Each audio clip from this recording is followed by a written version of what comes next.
2019 ശിവസേനയുമായി സഖ്യം ചേർന്ന 105 സീറ്റുകൾ BJP നേടിയെടുത്തെങ്കിലും അക്ഷരാർത്ഥത്തിൽ ശിവസേനയുമായിട്ടുള്ള സഖ്യം അത് കാരണമായിരുന്നു NDA മുന്നണിക്ക് ഭൂരിപക്ഷം ലഭിച്ചത്. എന്നാൽ പറഞ്ഞ വാക്ക് പാലിക്കാത്തത് കൊണ്ട് ഉണ്ടായ നഷ്ടങ്ങൾ വളരെ വലുതായിരുന്നു. BJPക്ക് പ്രതിപക്ഷത്തിരിക്കേണ്ടി വന്നു. എന്നാൽ ശിവസേനയെ പിളർത്തി BJP അധികാരത്തിലെത്തിക്കാൻ വലിയ രീതിയിൽ കളികൾ നടത്തി.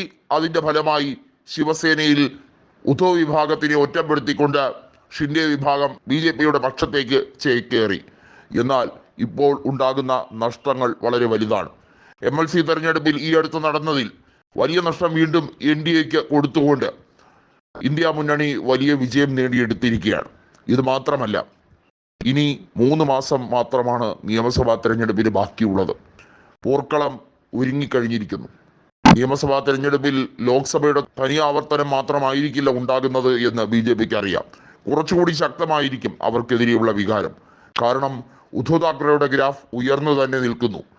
ഇപ്പോൾ ഒരു സർവേ നടത്തിയതിൽ ഉദ്ധവ് താക്കറേക്ക് അനുകൂലിക്കുന്നത് 50%-ലേറെ ആളുകളാണ്. മറാത്തികൾ അക്ഷരാർത്ഥത്തിൽ താക്കറയോടൊപ്പം തന്നെ.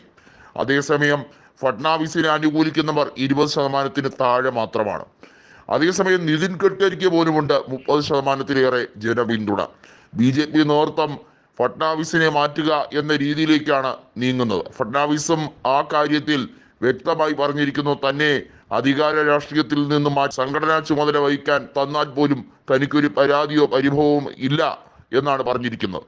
നാഗ്പൂരിൽ നിന്നുള്ള ഈ നേതാവ് RSS പിന്തുണയോടുകൂടി 2014 ആദ്യമായി മുഖ്യമന്ത്രിയായത്. എന്നാൽ വളരെ മോശം പ്രകടനമായിരുന്നിട്ട് പോലും BJP 2019 അധികാരത്തിൽ തിരിച്ചു വരുന്ന രീതിയിലേക്ക് NDA പക്ഷത്തിന് ഭൂരിപക്ഷം ലഭിച്ചിരുന്നു.